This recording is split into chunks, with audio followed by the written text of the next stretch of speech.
तर हा कोण म्हटला एवढा शाणा हुशार तुर्राम खान आला? त्या सोलापूरकर जो कोण आहे तो त्याला कोल्हापूरकर करावं लागेल, कोल्हापूरच्या चपलेनेच आणावं लागेल. हे सरकार आल्यापासून सातत्याने शिवाजी महाराज, डॉक्टर बाबासाहेब आंबेडकर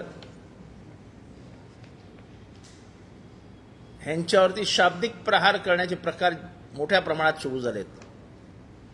कोण तो बिनलायकीचा राहुल सोलापूरकर उठतो, शिवाजी महाराजांची इतिहासाची पुस्तकं मी वाचली आहेत असं सांगत शिवाजी महाराजांच्या शौर्याला आणि त्यांच्या चातुर्यालाच आव्हान देतो आणि म्हणतो की शिवाजी महाराजांनी पलायन करताना लाच दिली होती बायकोला औरंगजेबाच्या, त्याच्या सगळ्या सरदारांना, आणि शिवाजी महाराज पळून गेले होते.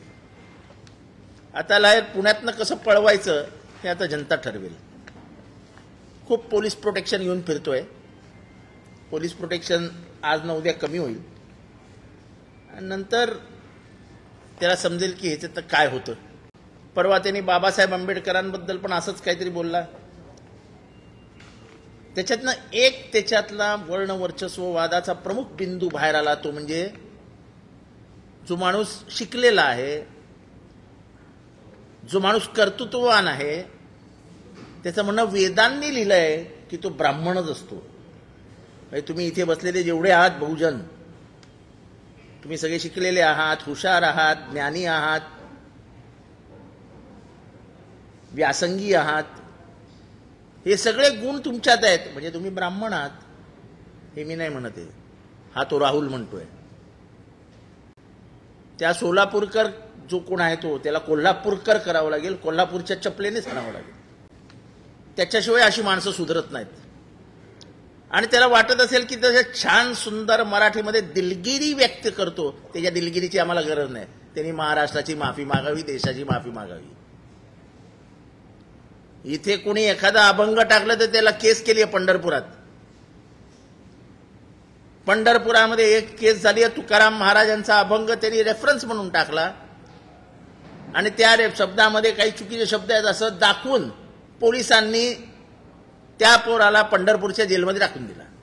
मग हा जर आंबेडकर साहेबांबद्दल, डॉक्टर बाबासाहेब भीमराव आंबेडकरांबद्दल असं बोलत असेल तर हा कोण म्हटला एवढा शाणा हुशार तुर्राम खान आला?